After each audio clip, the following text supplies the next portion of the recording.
जो राजनीतिक वातावरण है, उस वातावरण से ये प्रतीत होता है कि बड़ी मछली छोटी मछली को खा जाती है।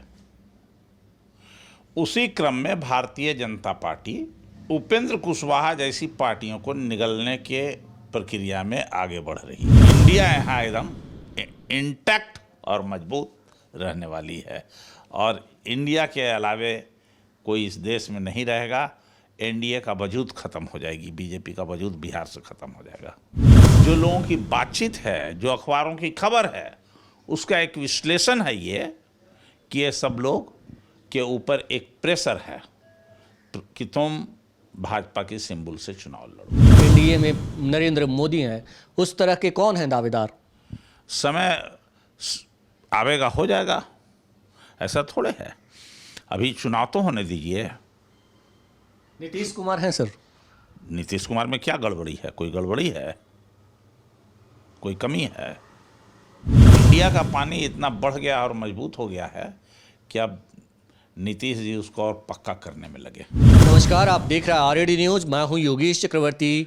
लोकसभा चुनाव की तैयारियां देश में जोरों पर है। तमाम राजनीतिक दल अपने अपने स्तर पर तैयारियों में जुटी है। इस बीच बिहार से एक बड़ी खबर आ रही है, खास करके जीतन राम मांझी, उपेंद्र कुशवाहा, चिराग पासवान जैसे नेताओं को लेकर कहा जा रहा है कि आने वाले दिनों में इनका अस्तित्व खतरे में पड़ने वाला है। इसी मसले पर हम बात करने आए हैं आरजेडी के राष्ट्रीय उपाध्यक्ष उदय नारायण चौधरी जी के पास। सर, क्या कहेंगे आप? जिस तरह से खबरें आ रही है बिहार की राजनीति को लेकर, कहा जा रहा है कि ये लोग बहुत मजबूती के साथ आप लोग के खिलाफ मैदान में उतरने वाले हैं, तो कैसे निपटारा होगा? देखिए, मेरी किसी से कोई बात नहीं है शीर्ष नेता से, लेकिन जो राजनीतिक सिनारियो है, जो राजनीतिक वातावरण है, उस वातावरण से ये प्रतीत होता है कि बड़ी मछली छोटी मछली को खा जाती है। उसी क्रम में भारतीय जनता पार्टी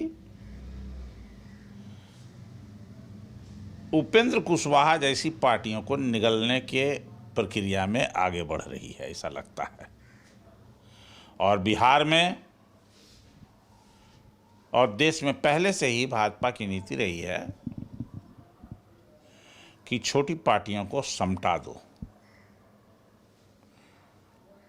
या तो विलय कराओ, नहीं तो मजबूर करो विलय करने के लिए। तो एक मजबूरी का माहौल उसने पैदा कर दिया है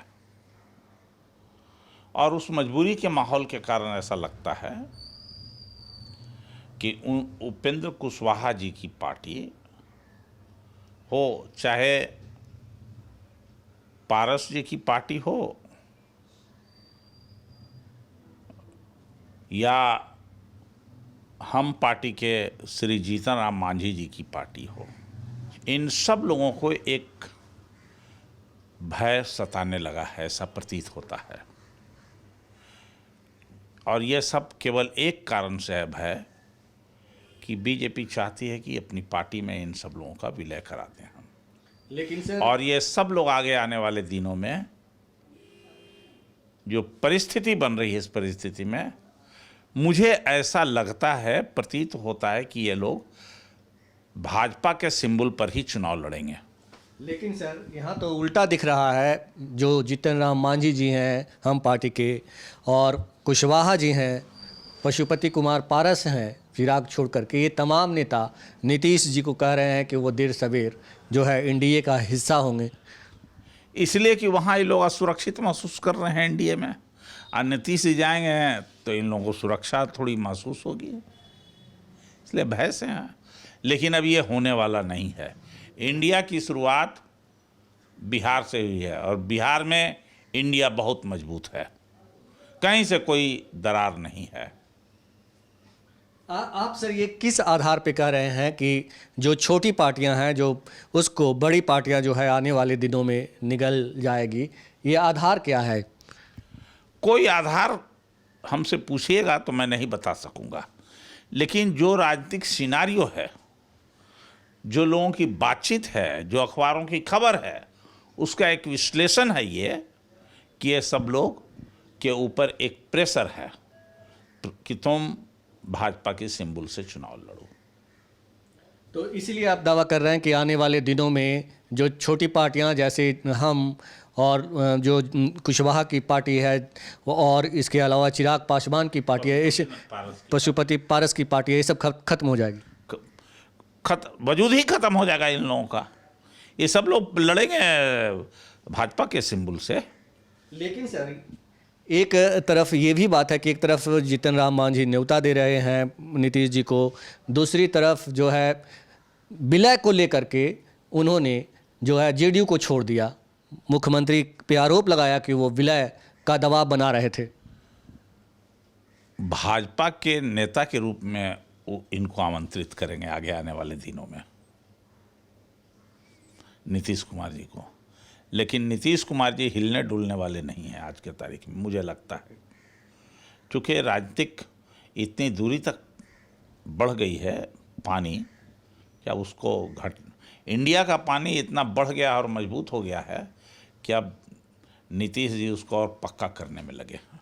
इंडिया का पानी बढ़ गया है, लेकिन हम आजकल जो है पब्लिक ओपिनियन कर रहे हैं ट्रेनों में और जगहों पे, तो जो लोग हैं जो इंडिया के पक्ष में बोलते हैं वो भी कहते हैं कि आप लोगों के पास नेता नहीं है, नेता की घोषणा होनी चाहिए।